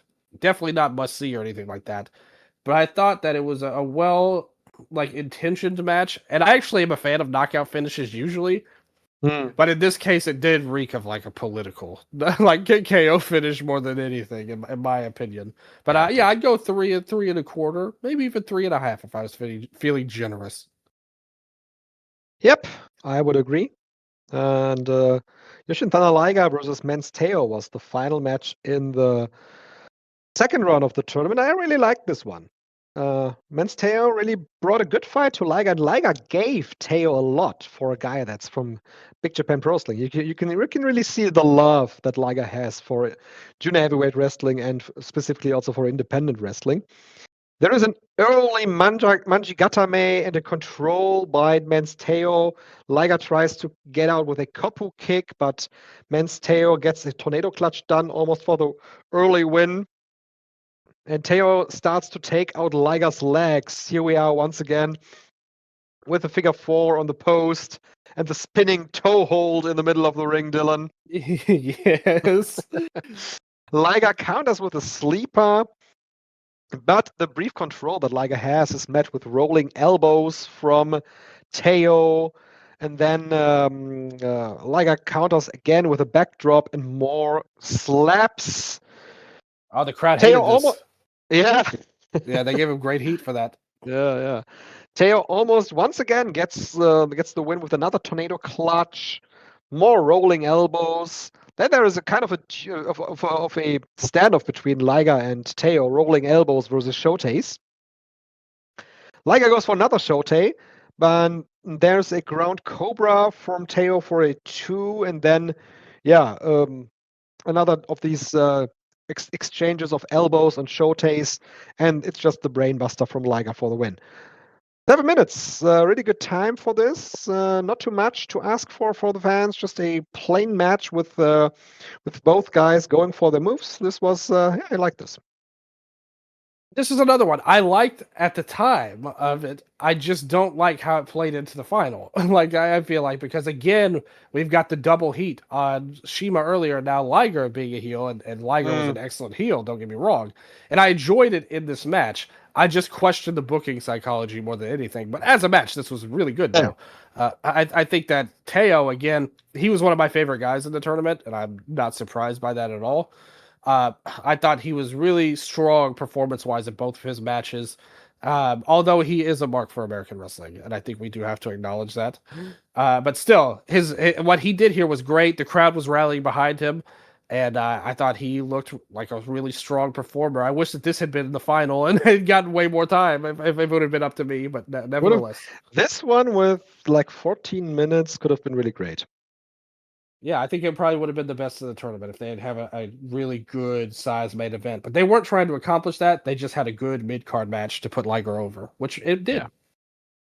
So next up, like I said, we had 2 clipped matches, or 2, not literally clipped matches, just clips from their matches. Abismo Negro and El Oriental, as well as the match for the triple WA super lightweight title between Shaparita Asari and Hiromi Yagi, which went 9 minutes, and Asarai won with the Sky Twister press. It didn't really look good in the end.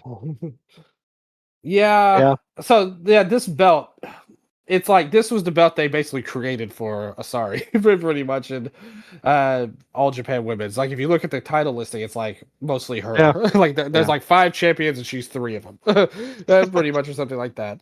Yeah. But that said, I thought it was okay. Like I said, they still try to do some they try to have some storytelling stuff a bit with the submission work from Miyagi, and then Asari doing her high flying stuff that she's known for. So it was good. The Sky Twister press was okay. I wouldn't say it was great. I wouldn't say it was perfect.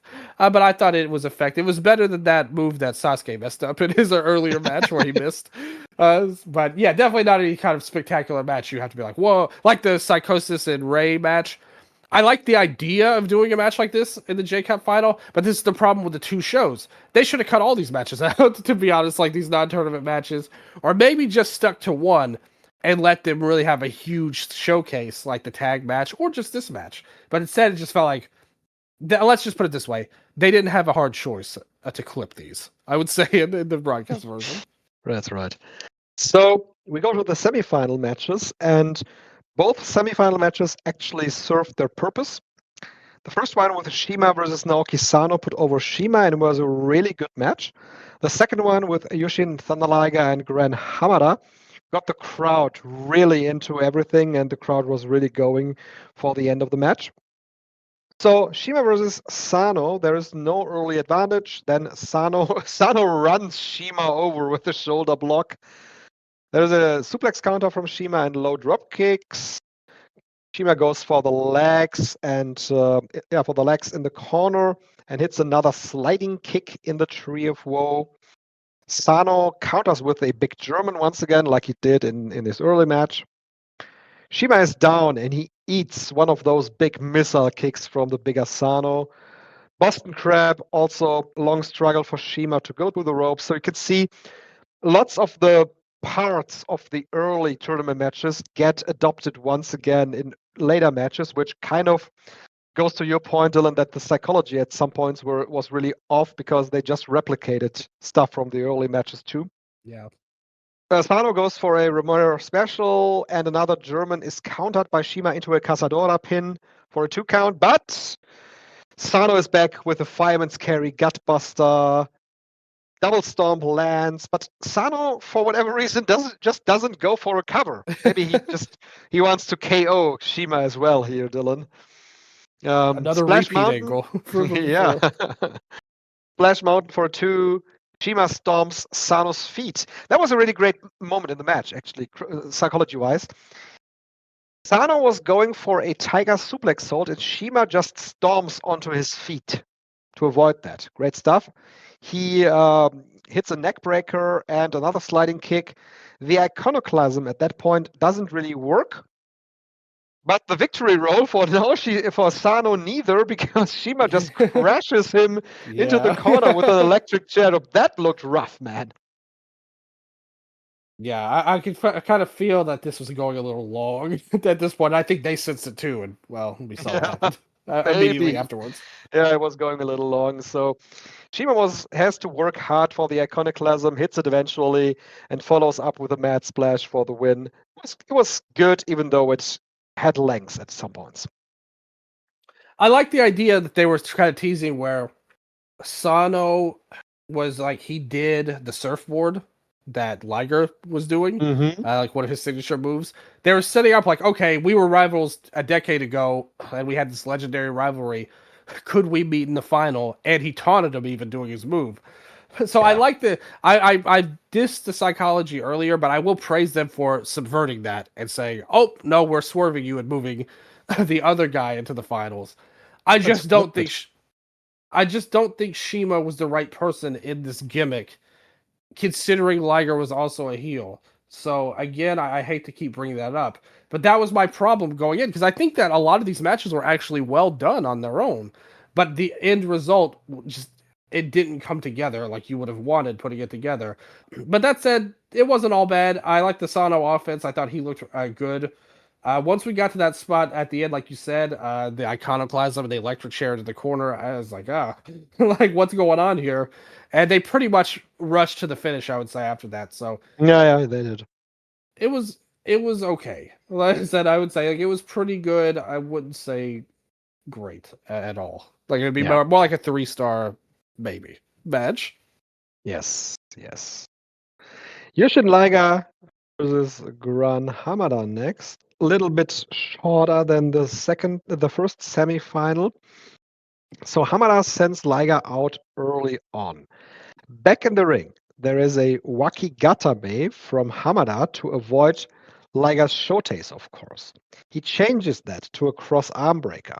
Liger takes the foot, but Hamada stays on top, and he is relentless with Liger's arm. He also hits a Frankensteiner, just like the Tornado DDT that Hamada hit earlier. This Frankensteiner really looks good. Yeah, Liger, awesome.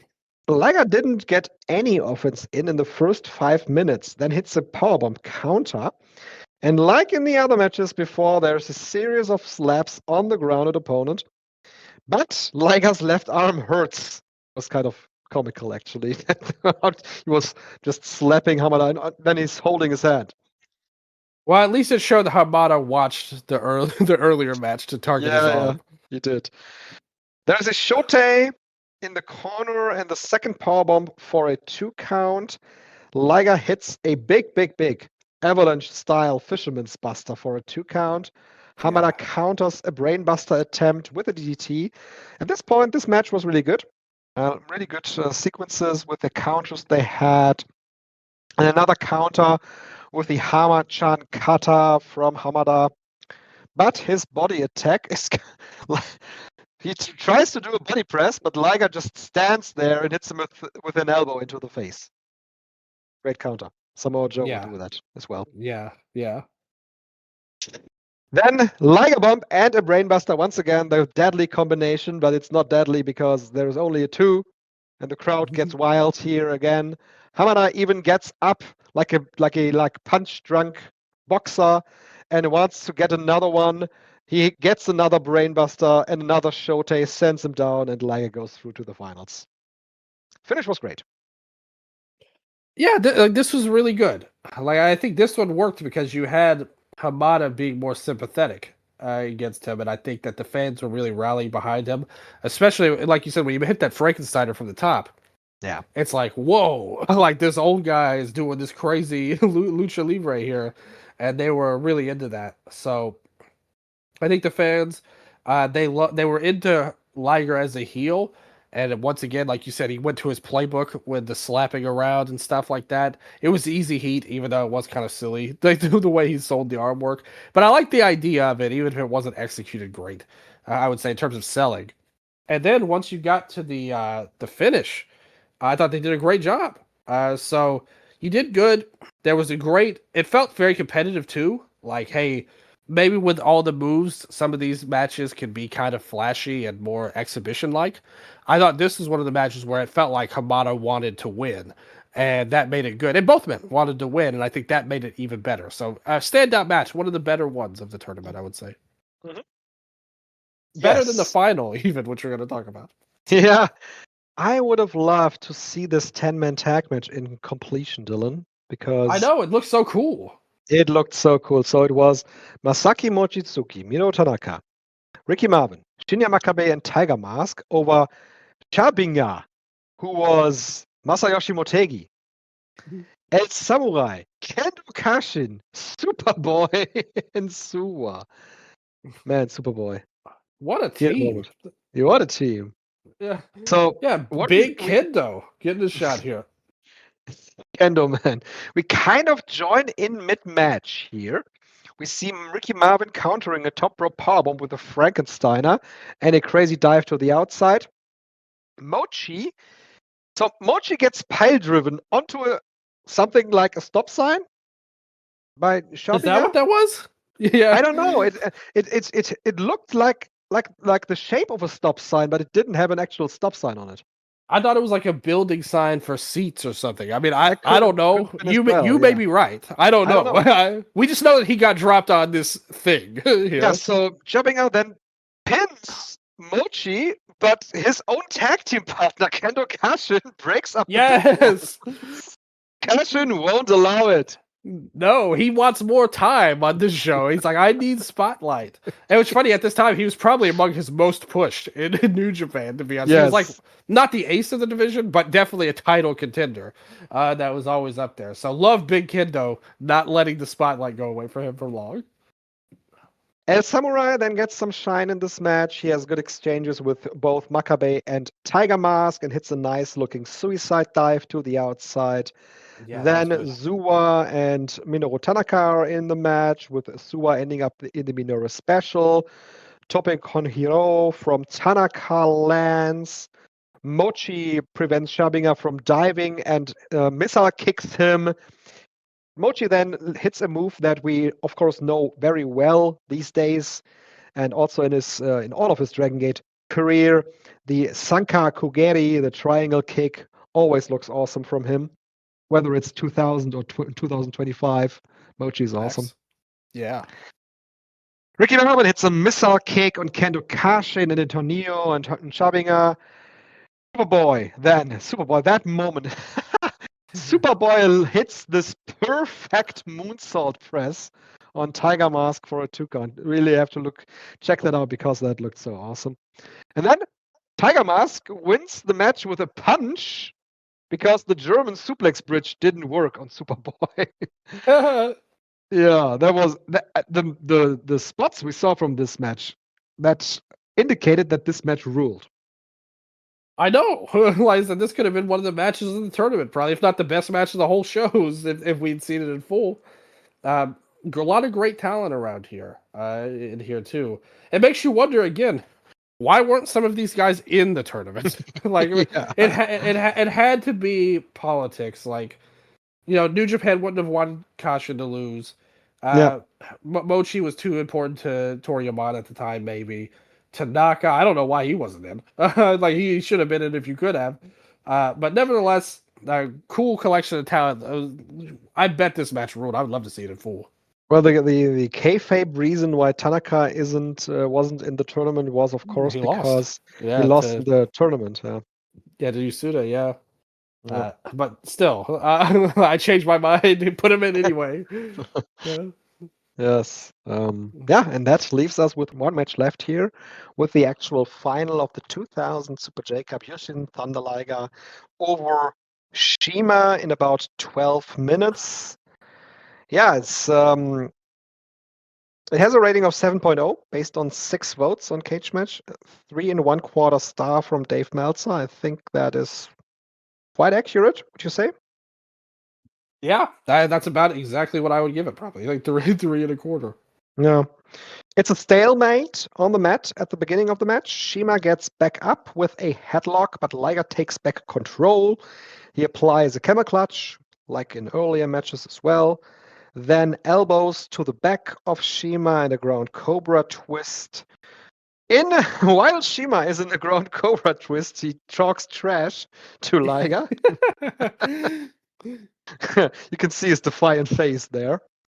But he ends up in a Dragon Sleeper from the Romero special, position out. Shima just can't catch a break. So this match is 8 minutes old, and Shima hasn't hit a single move in this match. He only talked trash. Then a head scissors is counted into the corner from Shima. He hits a big thrust kick for a 2, followed by a tope. Shima is cut off then by a shote, but gets up and hits his own shote. And an iconoclasm. Yeah, it was a really fun moment of the match, because it was the one moment here that Shima actually got something done, and it surprised Liger because he didn't expect that. Yeah.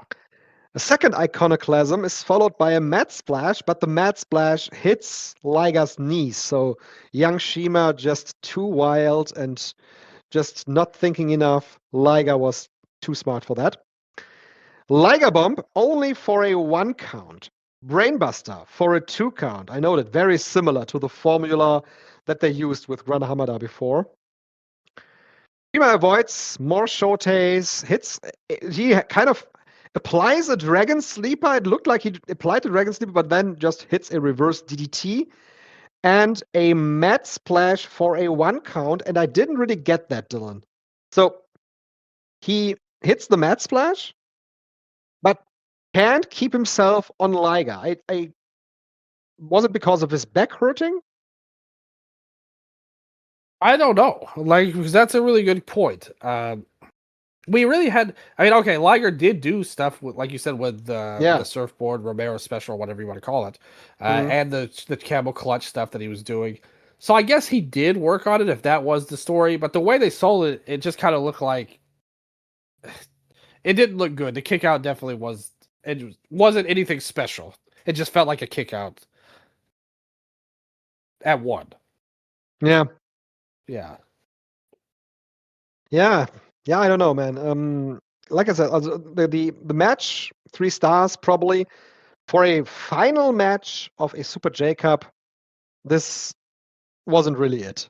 Yeah, and I mean, I actually liked the finishing sequence once Liger took control on offense. Yeah. Where he ended up hitting him back to back with the brainbusters. 2 brainbusters. Yeah, like I thought that was a good definitive way to put over Shima. But again, like the psychology of it just was not backed up by the rest of the tournament.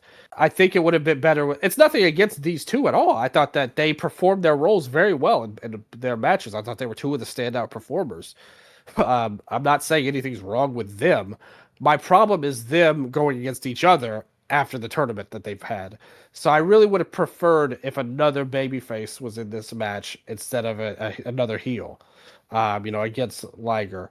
Or if they had signaled maybe Shima had done a babyface match before, maybe threw Crazy Max out before and just said, hey, this is a legend, I got to do it alone, whatever stuff you want to say. I think that would have helped the match go a little bit better because I don't think this match, like you said too, it also hurt because this was a very similar match in design and layout to the Hamada match with Liger as well. So I do wonder why they did things this way. I'm not surprised that Liger won the tournament. That's probably how they got him to do this tournament. They probably had to promise him to win. Because actually, if it were me, I think this would have been the time. It would have completed Sasuke's arc, actually. Like, that had been going on for 5 or 6 years. Because he was like the uncrowned champion of the first one, the one that gained the most, way more than Pegasus did. And the second one, Liger won, and Sasuke wasn't a factor in the final because of Gedo. So this would have been him finally winning the tournament. I think would have been a great moment that the crowd would have reacted way bigger to. Whereas in this case, it was just kind of like Liger worked hard. It was nothing against his work, but it's more like he stepped down to win this rather than it being a moment for him. Yeah. And I don't think Shima being the opponent helped either. So again, it was good. It was a 3.25 star match. But like you said, I totally agree. I was probably going to make a similar point to that. As the final to a Super J Cup, this didn't get it done at the end of the day. And I do have to say, I think a major problem here, and it's kind of an underrated one, I don't think this has been verbalized by anybody that I've heard anyway. I think a big reason why these tournaments, they kept having trouble and why they had to take these breaks and everything is you're putting people like Gedo in that the fans didn't want to see, and you're putting Shima in an unwinnable situation. These finals just weren't that appealing, like at the end of the day. So what's the point? If you're a fan, if you're a paying fan, what's the point of going through this whole tournament to get to an unsatisfying ending? Yeah. Tiger Mask gained much more from the first round loss to Jushin Liger than Shima gained from this final match, actually, with Liger. That would have been perfect if they had just made that the final instead of the opener. That would have been totally great. And I think this match would work so much better. The fans also didn't have a hometown guy to root for either in the final. Yeah. Right. Even in 95, Gedo was at least a war guy. So you could at least call him an underdog. Here, you're facing a guy from Toryumon. So they should have had an impro babyface against Liger. and you could have worked at a lot better. Much like we said, we already saw the blueprint for that with Tiger Mask in the first round. And I think that was a big issue with this tournament, which otherwise had a lot of good stuff on it. It wasn't bad wrestling. It was quality wrestling. Maybe not like match of the year, like again, like the 94 run. But if you compare it to 95, I think the match quality isn't that different. And again, they had less talent. It's just the layout of the tournament overall. Whereas Liger winning before made sense as the big star. Here, again, it just wasn't built too correctly, in my opinion. Yeah, I totally agree with that. So this leaves us with a tournament that in the end left some things to be desired, but that also showed some real good quality that was there for Judo heavyweight wrestling in Japan, and also coming from America with the imports from WCW and from Mexico. So it was really a cool moment in time to go back to, especially because the year 2000, not only in history and culture, but also in professional wrestling, was such a crossroad between two different eras. Because before that, we had, of course, had WWF and WCW, and after 2000, we didn't have that anymore. And also Japanese pro wrestling, like you said, went into kind of the dark ages.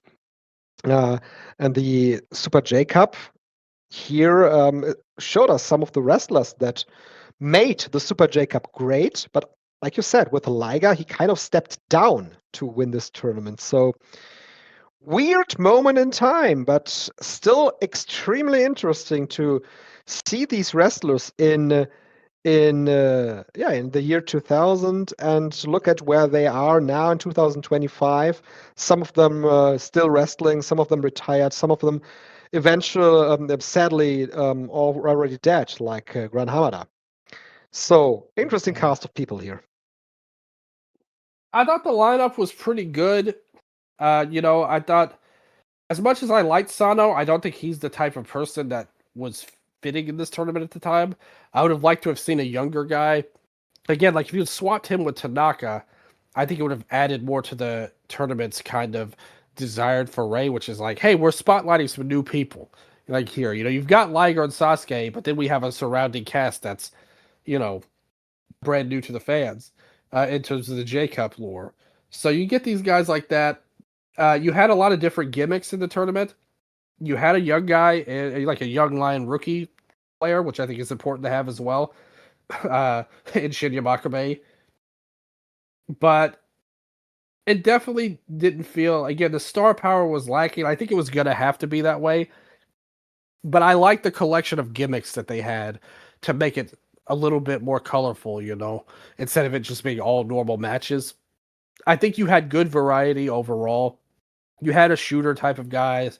You had luchadors, you had the masked men, and you had the big star in Liger. So there was definitely good to this tournament. It wasn't bad, but I do think that the ending could have been done a lot better. And that was really my main problem, more so than any kind of match quality. Like I said, if you look at it, I don't think it was that further removed. So I think that they could try to build things up again. And I definitely think that, first of all, I enjoyed going back to watch this, and I'm glad we did the show. But secondly, this is something at the time, if I was watching in the year 2000, I would have been thinking, I really hope we see this tournament again. I hope that they can format it and fix like a few bumps in the road they were on this tournament, which they eventually did. But it's something after I watched this, I wasn't thinking, man, it's this tournament. Like when they did the 2016 tournament, at that point I was like, they shouldn't do this anymore. Like there's nothing left in the tank for this J Cup. If this is like, and it was just a sad ending with Kushida in an empty building, like over Taichi. And I was just like, this is done. Like you can't do this anymore.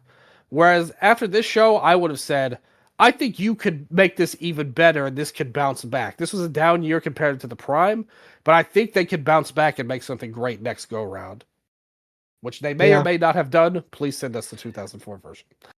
Please send us the 2004 version. Please do not send us the 2020 version, because no, whatever you do, please don't do that.